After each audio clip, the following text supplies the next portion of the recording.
Olá, meus queridos alunos, aqui é a professora Vera Telma para mais uma aula de ciências e hoje nós vamos falar sobre o sistema respiratório humano. Vamos à aula?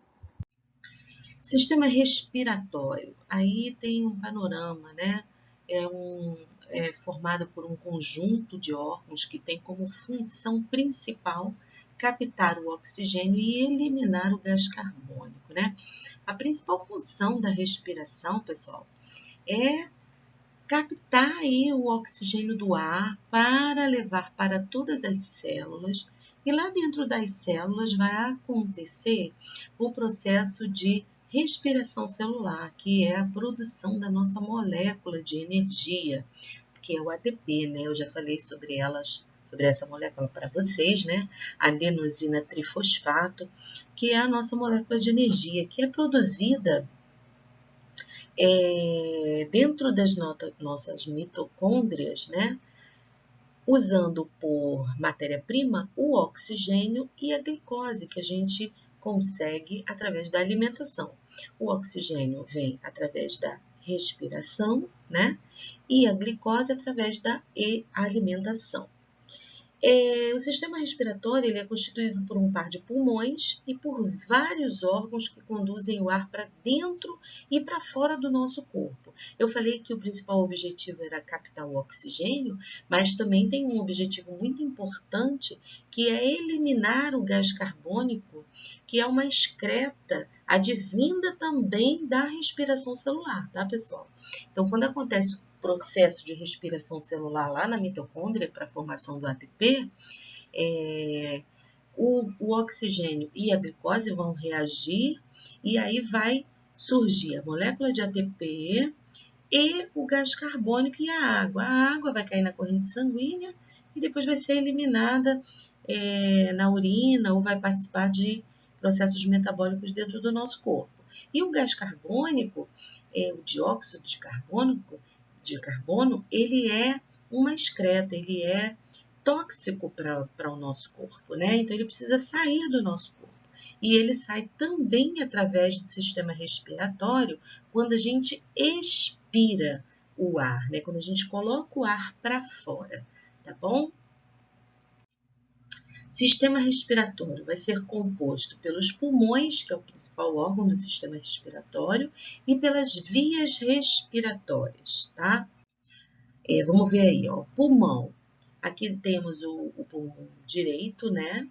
A pleura, gente, é a membrana que vai envolver o pulmão, tá? Vocês já devem ter ouvido a expressão, né? Tá? Está com água na pleura. Significa o quê? Que aqui nessa membrana, abaixo dessa membrana, acumulou substância aquosa. E quando acumula substância aquosa aqui, ou seja, água, né, na pleura, o que acontece? Impede a passagem de ar, tá? E aí a pessoa fica sufocada, fica com falta de ar, tá? O diafragma, pessoal, é um músculo que fica aqui embaixo, a gente depois vai falar mais sobre ele, e esse músculo aqui que separa a caixa torácica, né, que é isso aqui, da cavidade abdominal, depois tem uma imagem melhor, que vocês vão ver melhor a caixa torácica, esse músculo aqui que faz essa separação, ele também participa, tem uma função muito importante no processo respiratório, tá? A gente vai ver mais à frente. Aqui, a imagem da caixa torácica, né, com as costelas, né, o pulmão, a pleura, que é a membrana que envolve o pulmão, e o diafragma, que é esse músculo aqui, ó, que fica abaixo do pulmão, tá? É aqui que a gente sente aquela dorzinha quando a gente começa a andar rápido ou correr, ou fazer alguma atividade física, e dá aquela respirada errada, e aí faz uma bagunça aqui com o diafragma, e aí a gente sente aquela dorzinha do lado. Depois vocês vão entender melhor por que essa dorzinha. E aqui, envolvendo as costelas, nós vamos ter os músculos intercostal, né, que a gente chama, que também é um músculo que fica aí recobrindo as costelas, tá? As vias respiratórias, começa lá nas fossas nasais, tá? Aí vai para a faringe, a laringe, ó. A faringe está aqui mais acima, depois vem a laringe, que é aqui, traqueia, os brônquios, que é essa ramificação da traqueia, e os bronquíolos, pessoal, é essa ramificação aqui, ó, dos brônquios, tá? As vias respiratórias é o conjunto de canais que conduzem o ar do ambiente exterior, né, até aos pulmões, tá? Função das fossas nasais. As fossas nasais, ela tem uma função muito específica e muito importante. Por isso que não é recomendado a pessoa ficar respirando pela boca, porque existe um porquê da gente respirar pelo nariz. E qual é a função? Qual é a importância das fossas nasais? Primeiro, as fossas nasais elas vão aquecer e tornar úmido o ar que passa a caminho dos pulmões. Também vai reter partículas de poeira, funcionando como um filtro. Como é que as fossas nasais fazem isso? Nós temos pelos no nariz, né? E além de pelos, nós temos um muco característico no nariz também. E tanto o pelo quanto o músculo faz essa função de peneirar o ar, né? Segurar as impurezas, a poeira, né, ali no nariz. Por isso que junta a tão famosa meleca, né? Por quê? Porque o nariz ele vai peneirando, né, purificando o ar e segurando as impurezas. Por isso que não é bom você respirar pela boca, porque senão você acaba levando impurezas para o teu pulmão. E transmite também a sensação olfativa ao cérebro, né? Então, nós temos células olfativas no nosso nariz que vão transmitir os cheiros, né, para os nervos especializados, né, do nosso cérebro. Então, as fossas nasais, né, são importantíssimas, né, no processo de respiração. A faringe.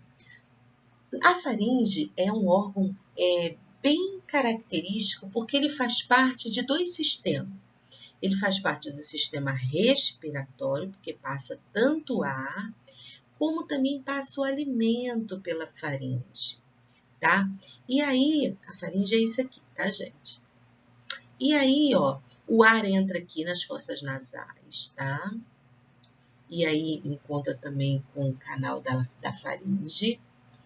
Aqui, o ar, em vez de descer para o esôfago, ele vai para a laringe. Quando a gente está respirando, nós temos um mecanismo aqui chamado de epiglote. E a epiglote, ela fecha quando está passando o alimento. Tá vendo aqui, ó, o alimento passando, indo para o esôfago? Ok. Quando a gente está se alimentando, a epiglote fecha esse canal. E aí não permite que o alimento vá para as vias respiratórias, né? Vai para a laringe. Quando acontece de alguma gotícula de água, algum alimentozinho passar para cá, a gente tem o que a gente chama de engasgo, né? A gente fica naquela agonia, tossindo, desesperado, para expelir aquele material líquido ou sólido e tirar ele das nossas vias respiratórias, porque ele não pode passar para cá, né? Não pode passar para as vias respiratórias, ele tem que seguir o caminho dele para o esôfago, tá? E o que faz isso acontecer é justamente a epiglote, que ela fecha, que é tipo um músculozinho, tá? Que fecha na hora que o alimento passa. Se você tentar respirar e comer, engolir ao mesmo tempo, com certeza você vai ter um engasgo muito feio, porque você vai bagunçar aí a função da epiglote. Assim que o alimento chega à parte superior da faringe, a epiglote fecha a passagem do ar, deixando o caminho livre do alimento. Quem tentar engolir e respirar ao mesmo tempo vai engasgar e pode até sufocar, como eu acabei de falar, certo, pessoal? A laringe é um órgão também que, além de dar continuidade no canal respiratório, ela vai ser responsável pela voz, porque aqui na laringe tem o que a gente chama de cordas vocais, tá? Constitui-se de duas membranas, as cordas vocais, e um tubo sustentado por peças de cartilagens articulado. O que são peças? Deixa eu apontar aqui para vocês verem. Ó, tá vendo essas essas rodinhas aqui são peças de articulação, de cartilagem, tá? A laringe, ela fica aqui, ó, bem aqui em cima e aqui já é a traqueia, tá? A laringe, essa pecinha aqui, ó, ela é feita de cartilagem, assim como a traqueia também é feita de cartilagem, tá? E aqui nós vamos ter as cordas vocais, tá? As cordas vocais é onde acontece a produção da nossa voz, né? Quando nós expiramos, estamos colocando o ar para fora, as cordas vocais, elas vão balançar e vão emitir aí o que a gente chama de voz, tá? O pomo de Adão, que geralmente tem nos homens, né, essa protuberância aqui no pescoço, aqui tem uma imagem por dentro, o pomo de Adão é uma saliência que aparece no pescoço e faz parte de uma das peças cartilaginosas da laringe, que é essa pecinha aqui, ó, que nos homens é mais pontuda assim para frente, tá? A traqueia, que é esse órgão que está abaixo, né, da laringe. Essa peça aqui, ó, é um tubo de aproximadamente 1,5 centímetros de diâmetro por 10 a 12 centímetros de comprimento aqui, ó. Suas paredes são reforçadas por anéis cartilaginosos. Então, esses anéis aqui, ó, é cartilagem também, tá? É revestida internamente por uma membrana que contém células produtoras de muco também, que servem para quê? A mesma função lá do nariz, né, das fossas nasais. Aquecer, umedecer o ar e reter as impurezas. Por isso que de vez em quando a gente dá aquele pigarro, né? E sai assim uma sujeira, um catarrinho, né? Porque é o muco que reteve sujeira e aí a gente espelha essa sujeira, tá? Já falei para vocês que as aulas de ciências, quem tem nojinho é um problema, porque a gente fala de um monte de porcaria também, né? Meleca, enfim, e por aí vai.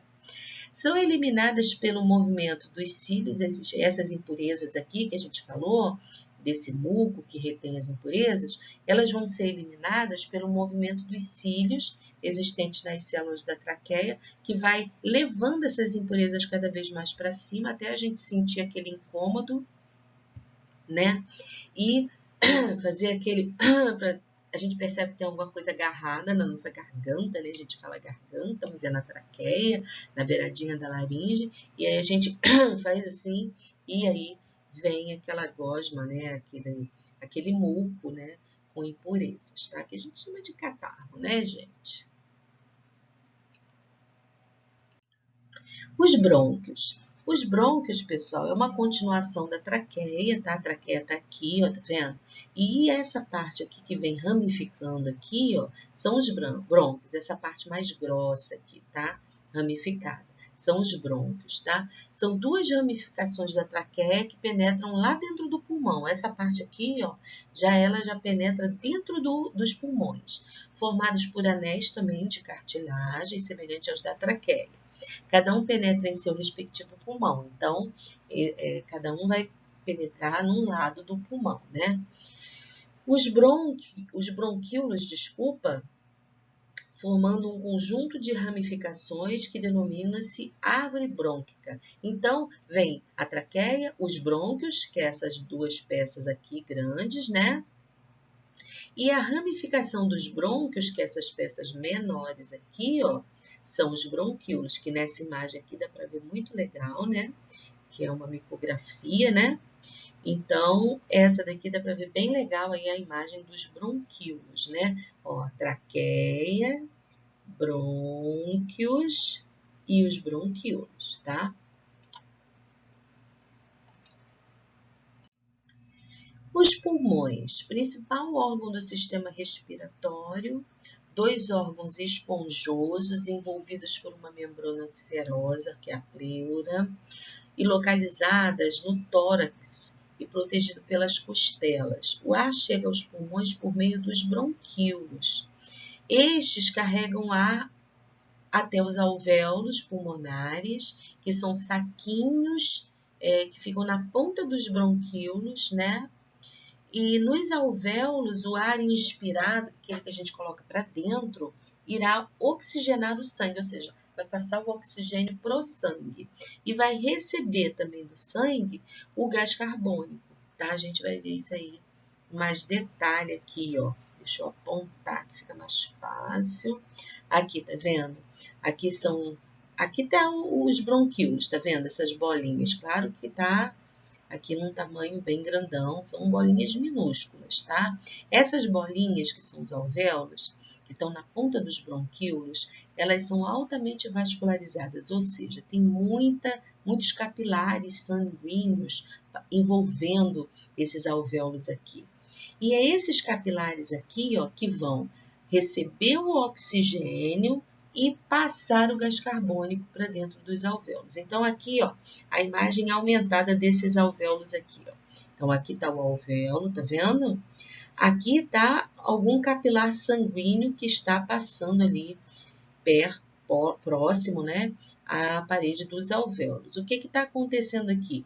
Está acontecendo o que a gente chama de hematose. Hematose são as trocas gasosas, ou seja, aqui dentro do alvéolo, que estava cheio de oxigênio, vai começar a enviar esse oxigênio para dentro das hemácias, que são células sanguíneas que vão carregar o oxigênio.